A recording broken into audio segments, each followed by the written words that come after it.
আসসালামু আলাইকুম। আমি নাহিদা। কেমন আছেন সবাই? আশা করছি আল্লাহর রহমতে ভালো আছেন। আলহামদুলিল্লাহ, আমরাও সবাই ভালো আছি। আমার নতুন আরও একটু ব্লগে আপনাদের সবাইকে জানাই স্বাগত। আজ হচ্ছে শুক্রবার আর এখন বাজে সকাল 8টা। আর এখন থেকে আমি আমার ব্লগটা স্টার্ট করছি। আই হোপ আমার আজকের ভিডিওটি আপনাদের ভালো লাগবে। ঘুম থেকে উঠেই আমি স্যালাইনের পানি গুলাচ্ছি। তো এটা আমাকে ডাক্তার দিনে 3বার খেতে বলেছে যখনই পারো, যতখানি কি পারো না কেন, স্যালাইনের পানিটা খুব ভালোভাবে আর কি বেশি করে খেতে হবে। তো আমি সকালে উঠেই এমনিতেই তো পানিটা খাই, তো ভাবলাম একটু স্যালাইনের পানিটা গুলিয়ে তাহলে খেয়ে নিই। আর পানিটা খাওয়ার পর খুব ভালো লাগে, শরীরটা স্বস্তিও পাই। সে কারণে হচ্ছে স্যালাইনের পানিটা আগে থেকে খেয়ে নিলাম। যেহেতু আমার শরীরটা মোটেও ভালো নেই, এখন আরও একটু খারাপ হয়েছে। গতকাল তো অনেকটা খারাপ গেছিলো। তার মধ্যেও আবার ইউটিউবের ভিডিওটা করছি, যতটুকু পারি 2-5 মিনিট, যতটুকু পারি 10 মিনিট কি 5 মিনিট ততটুকু দেওয়ার চেষ্টা করছি। দুই দিক থেকেই করছি, এদিকে শরীরটা খারাপ, আবার সংসারে কাজকর্ম, তার উপর ইউটিউবে ভিডিও দিতে গেলে তো অনেকখানি কষ্ট করা লাগে। সেটা তো যারা ইউটিউবে ভিডিও ছাড়েন তাদের তো বলার কিছুই নাই। তো যাই হোক, আমি আমার বেডশিটটা আজকে একটু চেঞ্জ করে নিচ্ছি, কেননা ওই বেডশিটটা পাতা ছিল অনেক দিনই হয়ে গেছে, একটু ময়লাও হয়েছিল। আর সাথে নিজেরও মনে চাইছিল না যে ওই বেডশিটটায় আবার শুতে অথবা বসতে। তো যাই হোক, আমি হচ্ছে বেড কভারটা একটু চেঞ্জ করে নিলাম। আর এই তো ঘরটা একটু করে গুছিয়ে নিচ্ছি।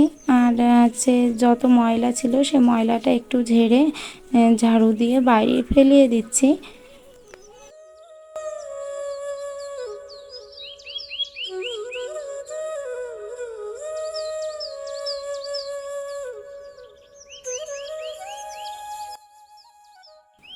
আজ শরীরটা একদমই চলছে না, অনেকটা কষ্ট হয়েছে। গতকাল রাত্রে প্রায় অর্ধেক রাত পর্যন্ত জেগেই ছিলাম। আসলে একটা সপ্তাহ নিঃশ্বাসে এত পরিমাণে কষ্ট হচ্ছে, নিঃশ্বাস টেনে নিতে, যে অসম্ভব ব্যাপার হয়ে যাচ্ছে আমার কাছে। তো মনে হচ্ছে যে এই মুহূর্তে শুয়েতেও পাচ্ছি না, আবার বসতেও পাচ্ছি না, কী যে করব কিছুই বুঝতে পারছি না, শুধু কষ্ট হচ্ছে। আসলে একটু কষ্ট হলে মানুষের শরীরটা সেটা সারতে বেশ খানিকটা সময় লেগে যায়। জ্বর হোক অথবা ঠান্ডা লাগুক, যেটাই হোক না কেন। আর সেখানে একটা সপ্তাহ নিজের নিঃশ্বাসের সাথে লড়াই করে আসছি। আর তার ভিতরে তো সংসারে কাজকর্ম আছেই। এখানে অসুস্থতার কেউ কখনো বুঝবে না যে আমার শরীরটা অসুস্থ, আমি এগুলো পারবো না। আর বুঝলেও কি করার, তো কিছুই নাই। কেননা এখানে আর একটা আমার তো কোনো হচ্ছে হেল্পার নাই, যে মানে কাজের কোনো মহিলা নাই যে আমাকে হেল্প করবে। সে কারণে আমাকে যেটুকু করতে হয় সেটা নিজেরই করা লাগে। আর কষ্ট হলেও সেটা করা লাগে, আবার কষ্ট না হলেও সেটাই করা লাগে। তো যাই হোক, আমি রান্নাটা আজকে খুব বেশি একটা রান্না করব না, একটু আলু দিয়ে মাছ দিয়ে পাতলা করে ঝোল করব, আর একটু ডাল রান্না করব। আর ভাতটা তো উঠিয়ে দিয়েছিলাম, আমি একটু বেগুন ভাতে দিয়েছি। আর বেগুন ভর্তাটা করব আজকে, কেননা গতকাল হচ্ছে ছাদে গিয়েছিলাম, যে দেখছিলাম 2টা বেগুন হয়েছে আবার। তো সেই 2টা বেগুন ভাবছি একটু ভর্তা দিয়ে দিই, সকালকের খাওয়াটা এভাবেই হয়ে যাবে। আর দুপুরের জন্য তরকারিটা রান্না করে নিলাম।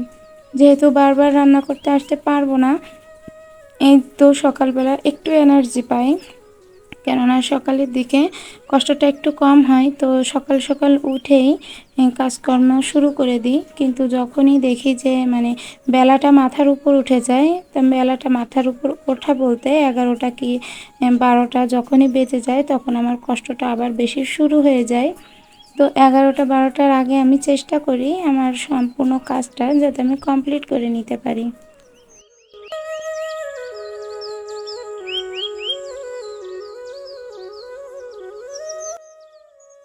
বেগুনটা ভর্তা হয়ে গেছে, আর এই যে আমার মাছের তরকারিটাও হয়ে গেছে, আলু দিয়ে মাছ দিয়ে ঝোল করেছি। আর অনেকগুলো কাপড় কেচে দিয়েছি, আমি কাচিনি এগুলো, এগুলো বেশ কয়েকদিনের কাপড় জমা ছিল। আর সেগুলো আমার হাজব্যান্ড আজকে বাসায় আছে যেহেতু, তো উনি কেচে দিল এতগুলো। কেননা আমি কাচতে গেলে আমি আর হয়তো মানে ভালো অবস্থায় থাকবো না। আমাকে এমনিই হসপিটালে দিনে 2 বার যেতে হচ্ছে। আর সেখান থেকে এই অবস্থায় যদি কাজ করি মানে কাপড় কাচি তাহলে অনেকটা সমস্যা হয়ে যাবে।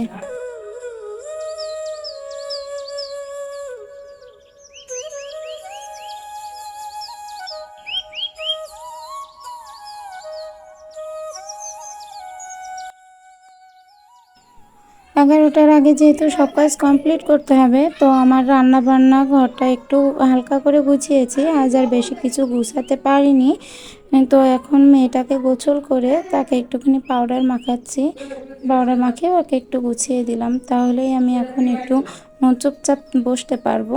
আর এখানে এটা হচ্ছে প্যান্ট, পুরানো প্যান্ট, আমার হাজব্যান্ডের পুরানো প্যান্ট, তো সেটা কেটে একটা ব্যাগ তৈরি করব। তো আমি সম্পূর্ণটা কেটে কুটে ভাবছিলাম আজকেই দিব, কিন্তু দিতে পারলাম না, আমার মেশিনটা একটু দেখছি খারাপ হয়ে গেছে। তো সে কারণে আমি ওইটা দিতে পারিনি, কিন্তু কাটার প্রসেসটাই আজকে একটু দেখিয়ে দিলাম।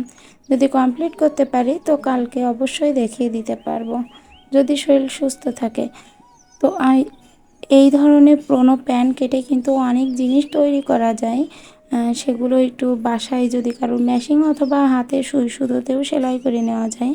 তবে এগুলো তৈরি করতে কিন্তু ভীষণ ভালো লাগে আমার, কিন্তু পেরে উঠি না। আমার শরীরটা যেহেতু অনেক খারাপ থাকে, তো সেই কারণে পেরে উঠি না।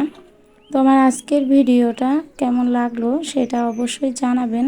হয়তো বেশি কিছু দেখাতে পারিনি শরীরটা খারাপ থাকার কারণে। তো যদি কিছু ভালো লেগে থাকে তো অবশ্যই একটা লাইক দিতে ভুলবেন না। আর যদি চান আপনাদের এই বোনটি একটু হলেও ইউটিউবে জায়গা করে নিক, তাহলে প্লিজ চ্যানেলটিকে সাবস্ক্রাইব করুন।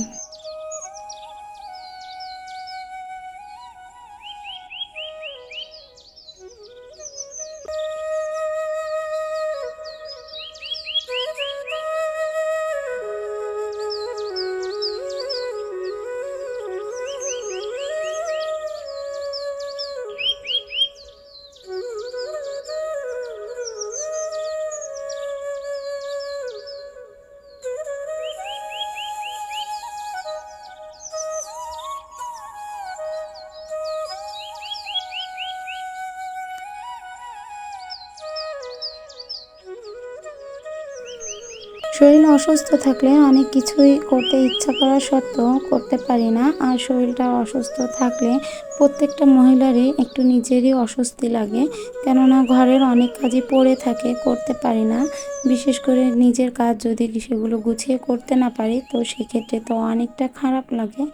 তো কিছুই করার নাই, আবার বাসায় কেউ যে থাকবে তেমন তো লোকও নাই। আমার আজকের ভিডিওটি এই পর্যায়ে শেষ করছি। দেখা হবে পরবর্তী কোনো ভিডিওতে। যদি সুস্থ থাকি তো ইনশাল্লাহ কালকে অবশ্যই ভিডিও নিয়ে আসব। ততদিন আপনারা ভালো থাকবেন, সুস্থ থাকবেন এবং আমার পাশে থাকবেন। আল্লাহ হাফেজ।